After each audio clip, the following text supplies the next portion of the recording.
চুলের যত্নে 15টি টিপস। 1. স্নানের আগে চুল আঁচড়িয়ে নেবেন। চুল সবসময় নিচ থেকে আঁচড়াবেন, তাহলে খুব সহজে চুলে জট থাকলে খুলে যাবে, চুল নষ্ট হবে কম।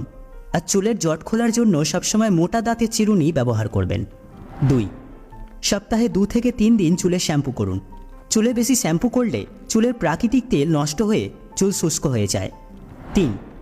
স্নানের শেষে চুল টাওয়াল বা গামছা দিয়ে শক্ত করে বেঁধে রাখবেন না। চুলে গামছা বা টাওয়াল দিয়ে জল ঝরানোর চেষ্টা করবেন না, এতে চুলের আগা ফেটে যায়। 4. ভেজা চুল আঁচড়াবেন না, কারণ তখন চুলের গোড়া নরম থাকে। 5. অতিরিক্ত তেল চুলে দেবেন না। চুলের গোড়ায় অল্প তেল লাগিয়ে অবশ্যই চুলে ম্যাসাজ করবেন। 6. রাতে শোবার আগে চুল আঁচড়িয়ে হালকা করে বেনি করে ঘুমাবেন। 7. নারকেল তেলের সাথে দারচিনি গুঁড়ো করে মিশিয়ে চুলের গোড়ায় ম্যাসাজ করলেও চুল পড়া বন্ধ হয়। 8. সপ্তাহে 3 বার পছন্দের হেয়ার প্যাক লাগাতে পারেন। 9. শ্যাম্পু করার পর 1 মগ জলে লেবু অথবা চায়ের লিকার দিয়ে চুল ধুতে পারেন, এতে চুল সিল্কি হবে।